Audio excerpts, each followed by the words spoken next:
is a pirate. Blustering in from sea, with a rollicking song he sweeps along, swaggering boisterously. His face is weather-beaten. He wears a hooded sash, with a silver hat about his head, and a bristling black mustache. He growls as he storms the country, a villain big and bold, and the trees all shake and quiver and quake as he robs them of their gold. The autumn wind is a raider, pillaging just for fun. He'll knock you round and upside down and laugh when he's conquered and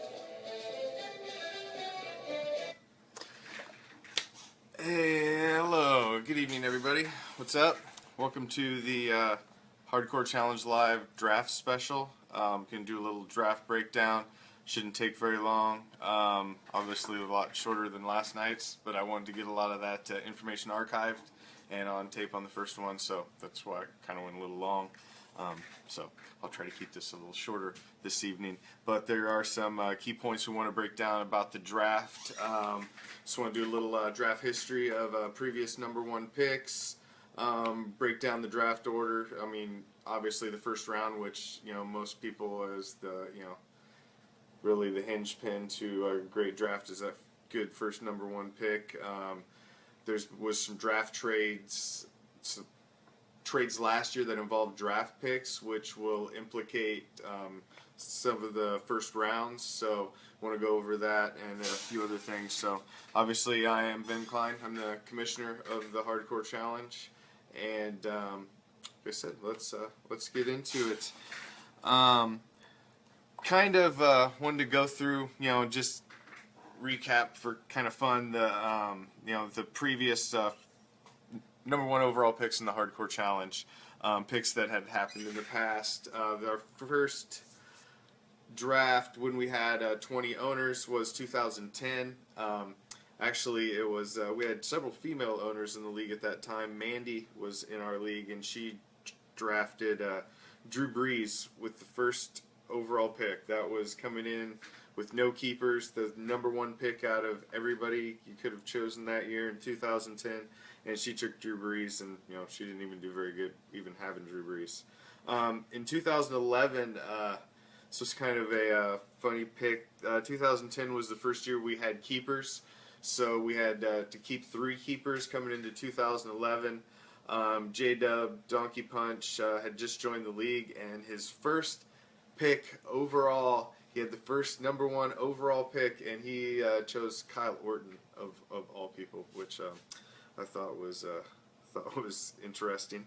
That didn't work out for him, but it did give him a bad enough season that next year he drafted RG3 in his only really good season, and ended up taking him to a championship that year. So I guess it did work out in the long run.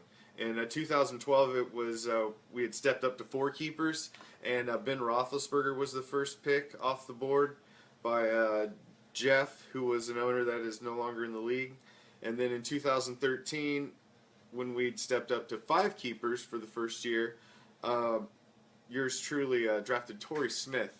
Actually traded up to make that pick and get Torrey Smith, which I carried him for a couple seasons, and it never really worked out. He was off and on, and now he's more off than on. So, yeah, that one didn't really work out for me either. In 2014, still at our 5 keepers that we have now, Stinky Pinky drafted Greg Olson with the first number one overall pick. And in last year, 2014, St. Sean, who just vacated the league, team taken over by Brian Watson, King Salami, as they drafted C.J. Anderson with the number one overall pick last year. So they're kind of some interesting picks. I mean, not a lot of game changers on there, other than maybe the Drew Brees pick, but the Kyle Orton one kind of makes you scratch your head, like, what was that dude thinking? But as far as the first round of our first round that we got coming up this season, there were only 3 trades last year actually that involved draft picks. We did have a lot of trades that involved players, but obviously that's for another time. Not really what we're talking about today. But the trades that involved draft picks. All involved a first-round draft pick, so they all have a lot of implications in what our first round looks like this season. The first pick was actually, the first trade was actually a trade that I was involved in, that I'd kind of set up before the season, or leading up right before the draft with Tom. I'm thinking Arby's, where if Amir Abdullah was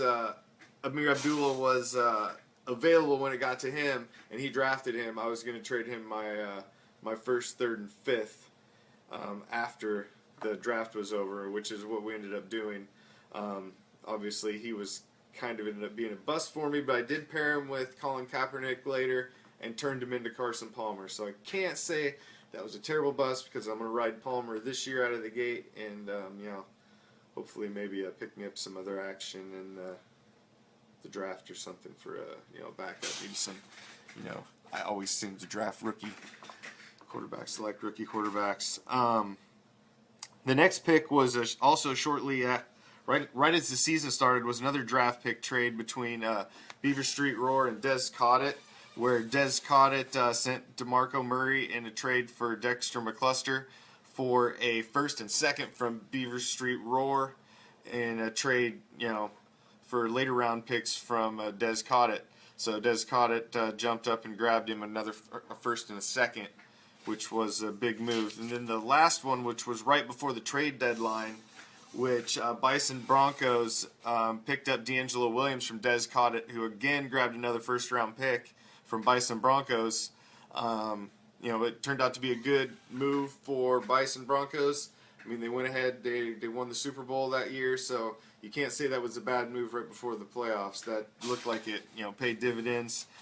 D'Angelo Williams was, helped out a little down the stretch, so that was probably a good pickup. And, Des Cottet picks up another first-round draft pick, which leads us to how that impacts the first round. Coming into the draft, the owner that is set up probably best to succeed, unless their ownership completely drops the ball, is Des Cottet, Mikey Tewell. In the first 41 picks, they have 6 out of the first 41. In the first 23, they have 4 picks, including the number 1 overall pick. So, I mean, that's pretty big. If you just run down the first round, they have the first pick, the 18th pick, the 20th pick, and then the 3rd pick in the upcoming round. So, I mean, right there, they also have the last pick of the 2nd round and the first pick of the 3rd round, which means they have back-to-back picks in that round. So basically, by the first pick of the 3rd round, they can already have 6 of the top 40 players that are available. And that's, if they can pick talent, that should load up a team to come out of the gate strong. So, I mean, I would say we really have to watch them out of the gate and see if, what their draft strategy was like. See if, they set themselves up for success. Really comes down to how they draft. Now, one other trade, which was the trade I was involved at, the first trade of the season, the kind of draft day trade with I'm Thinking Arby's, set them up also for an extra first-round pick. They pick 8th and 19th, so they have 2 first-round picks as well. So, obviously that helps them out, jumping up and grabbing an extra pick. Opposite side of that coin is the 3 teams that were involved in the trades that gambled trying to grab some talent but gave up some draft positioning, and how that affects their draft. Like Bison Broncos, they're the defending champs. However, they do not have a first-round pick. They gambled and grabbed D'Angelo Williams right before the trade deadline, so they do not have a first-round pick in this year's draft. Bison Broncos does not. They do have the first pick of the 2nd round, so, I mean, they're only missing out on 20 places, but technically they do not have a first-round pick. Beaver Street Roar, who did gamble and gave up a first and a second, but, they ended up winning their division, so, the risks paid the dividends for them, it looked like, last season. So, but they do not have a first and a second. And they really don't pick until very late in the third round. They don't pick until the 18th pick of the third round. So until the 18th pick of the third round, Beaver Street Roar is not grabbing any talent off the board. So they are going to see a lot of talent flying by before they get to get a hold of anybody. So hopefully the keepers that they have, that they made them trades for to help boost that roster, are enough to carry them. Or they're going to have to make a deal before the draft. That's for sure, to move up. I'm in the same position. Big Mac Attack in the same position. We have no first round pick again this season. We have no third round pick. We do have a second round pick, draft 13th in the second round, and I don't have a fifth round pick. All of those were traded to, I'm thinking, Arby's in that draft day trade, and I might have to make a deal before trade deadline. We'll see. So pretty much that leads me into speaking of draft day trade deadlines. We support pretty much trading anything you have as a commodity in the Hardcore Challenge. An NFL owner has the liberty to do whatever they want with their property and their franchise. So we looked at it this way. Anything that you have is available to trade. So currently the only things that you possess right now are draft picks. As soon as the keepers lock on August 28th, you then possess those keepers as well. They're your property. Right now, they're just kind of restricted free agents. Basically, you're locking them down on Keeper Day. Once you lock them down on Keeper Day, they're yours. They're your property. Now, you can trade those keepers, and you can couple it with draft picks, or you can just trade draft picks. These trades need to come directly to us. They do not need to be processed through the league. These trades, the commissioner and VP will take care of personally. Those need to be to us before 6 o'clock on the Friday before the Keeper Lock Day. So that would be August 26th, 6 o'clock, because it still needs to go through the 48-hour waiting time and waiting approval period. And so that way we can work through it in case it's anything quirky. You're not going to push something through right at the last minute before lock time. That's not the way it's going to work. It's still got to go through the waiting period. So that would need to be to us the Friday before Keeper Lock Day.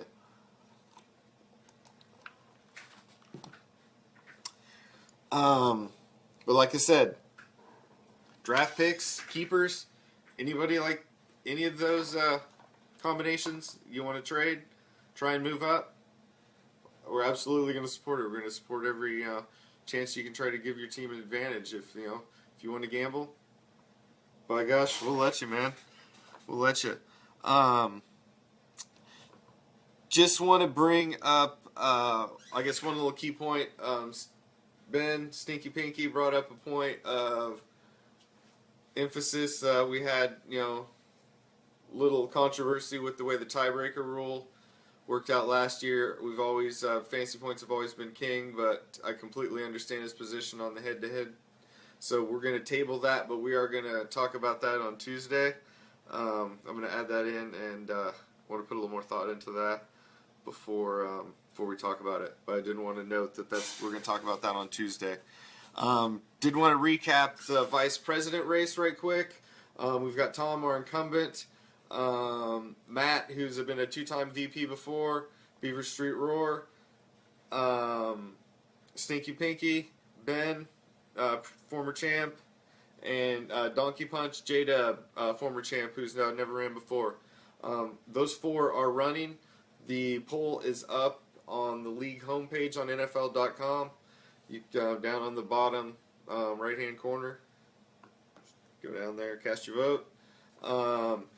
Any one of those, I'm going to put it out to all four of them. If any one of you want to call in next week, we'll put you on speaker and put you on here live, and you can do your little VP candidate spiel as to why you think you should be voted.